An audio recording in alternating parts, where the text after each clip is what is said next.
Hey there, it's Dorleen. Welcome to my channel. I'm taking these pictures from the Desert Museum in Tucson, and this paper pad, they're 6x6 sheets from a pad called Be Bold, right there from Pink and Maine. And right now I just have that gray cardstock for the base. I'm going to be layering the 6x6 pieces just across the page, just like this, only of course I will lay them down in a more eye-pleasing way. But I was going to use that feather paper, but decided against it. I didn't like the way it looked diagonally. I know that sounds silly, but I decided to use these triangles instead. But I really do like the blues and the orange colors, very southwesterny, which is what I was hoping for. So I planned on putting two 4x6s just right there in the middle, exactly how I have it. I'm just kind of shuffling through and seeing what I'm going to do or what pictures I'm actually going to use for this layout. Now, I'm one of those people that like to put multiple photos where it makes sense. I also use a lot of flip-flops is what my intention was to do with this one, and that's why I put that purple cactus photo, the one that's over on the right, on there, thinking that was going to be the top of a flip-flap. So I just adhered the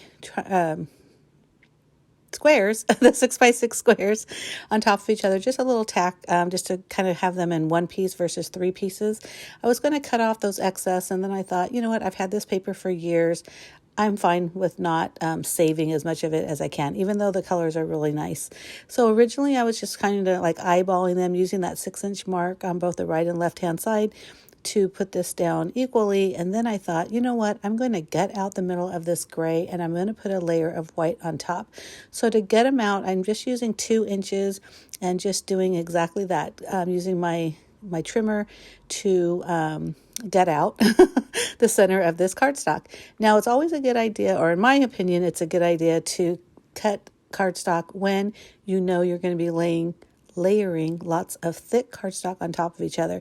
Now, if that gray cardstock piece was very flimsy, I wouldn't have done it. It wouldn't have been a good idea. But I just didn't want too much bulk because I have the gray, I have the white, and then I also have the 3 pieces of pattern paper.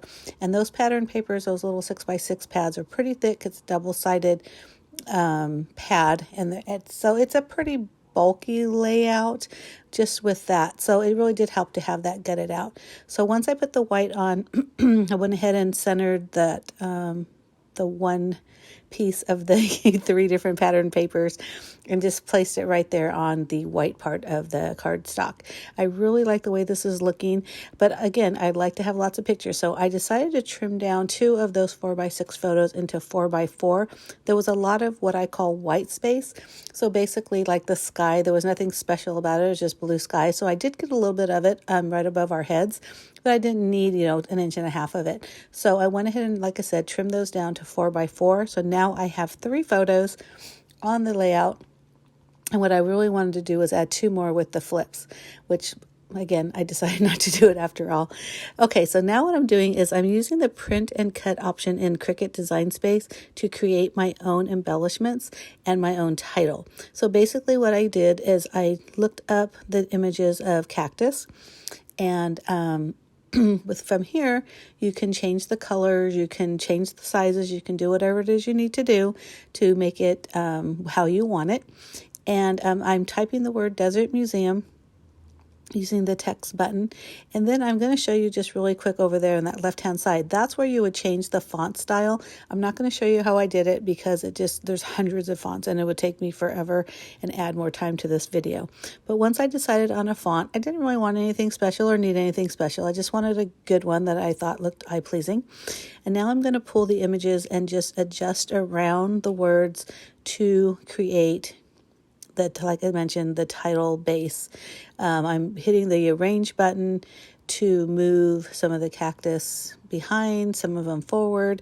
I did want that purple one to be behind the green one because of that dirt mound. It just made sense. Of course, I want the letters up at the front. Originally, I thought I was going to use the, oh my goodness, what is it called? The the border, I'm going to call it, but it's right up there on top. And I put it around the whole image, and you'll see me doing it right now. Once I figured out what I wanted to do, I went ahead and grouped it, and then I'm going to use the offset button That's the word I was thinking of, to put an offset around. Well, first I did it with the words. And when you hit the offset and you decide the size, you hit apply, it defaults into black. I like to change mine to white. I think it just looks nicer in most cases. But I decided to remove that offset because it was taking too much of the images, the cactus images off. But what I did decide to do is the entire image I wanted to put an offset, which I think really makes it look more professional. It also allows a little bit of cutting error. So if my machine wasn't calibrated correctly, it would cut more of that white versus the actual images. So just to make sure that I did get everything covered, which I did change the canvas to black, and you saw me do that by clicking on that white button over in that right hand corner, bottom right hand, and then change the color from the top. And I changed it right back to white. So that's the area that I'm doing it. So once I measured it, I knew how big I needed the title piece, and now I'm just kind of playing with the images to make them, in this case, the cactus a lot higher, a lot longer, and because I wanted it to kind of be on one corner of that layout, and so height was going to really help me. So again, once I figured out what I wanted to do, I hit the offset. I hit the contour because I didn't want all the little holes involved, which I just showed you. And then once I did that, like I said, you group the whole thing together, and then you hit the flatten button, and that's what makes it into a print and cut image. So you notice I also did those with the hummingbirds, and I just did multiple ones just in case. I'm not really sure if I needed 3, but I just did that. And I did double the cactus set because, again, I wasn't sure on the size and what exactly I was going to do. So once it printed, I just went ahead and put it on my Cricut mat, and then I also used some blue painter's tape, very low tack painter's tape, to just hold it all down. My mat is still sticky, but I'm always afraid that something's going to move, so it's just me. It doesn't harm anything, but cut out beautifully. This is just regular white cardstock. I mean, you could use, make these into stickers, but I just thought on my layout, I was happy with the cardstock, and then I just put adhesive on the back of the cardstock.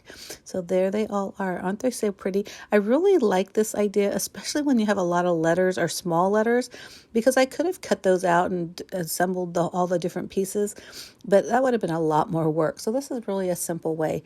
Now, I put this on extra super speed because I am moving this around here, there, everywhere, not really sure what I'm doing. I even at one point shuffle through different photos.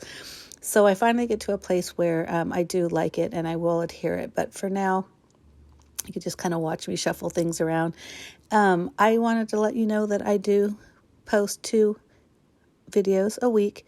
One is always scrapbooking, and the other is whatever it is I'm creating in the Command Center.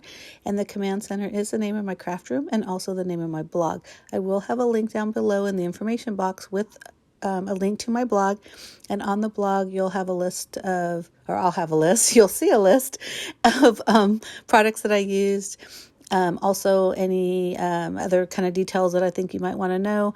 We'll also have more photos so you can actually look a little bit more closer on what's happening. So I just use a black pen, and I drew some journaling lines on this piece of white cardstock that just happened to be sitting at my desk. It just was the perfect size. I trimmed it a little bit. So I'm messing around, like I said, with placement. I'm pretty happy with this one. Don't you think it's funny how the title ended up being on top? But as I'm looking at it, I'm thinking, you know what? There's a lot of white space. There is a lot of pattern paper, or there's 3 pattern papers, but they're mostly covered by those photos. So I just felt like it just seemed kind of blah. I grabbed some circle punches just from my stash, 3/4 inch and also a 1/2 inch punch. And I decided to use this gray polka dot paper. Now that paper came from the same pad, so I know it coordinated, and it also brings in that gray. So I really liked it. But also I kept thinking, God, it just looks kind of like bubbles over there. Like, why does these Desert Museum photos have bubbles? But I didn't hate it, so I kind of left it there. While I was working with this little banner right here, I just cut the edges to make it a fishtail banner. And this little piece right here is actually the back of that gray cardstock, and I just added it there for more color variety. And then it got me thinking, you know what, I really like the back of that. So that's why I switched some of the circles to show that blue plaid. And I think by doing that, even though, yeah, they're still circles, yeah, maybe they don't fully coordinate with what's going on, but I think it just added it didn't give it the bubble look. I think when they were all the same color, it just was kind of random. And now it looks like I'm just adding color. So I really like it, and I am going to adhere everything down. I hope you like this video, and if you do, make sure you hit that like button. Don't forget to subscribe. Again, I post 2 videos a week. One is always scrapbooking, and one is whatever it is I'm creating in the command center. And you can also hit that notification bell, because then you'll be notified of when I do post my videos.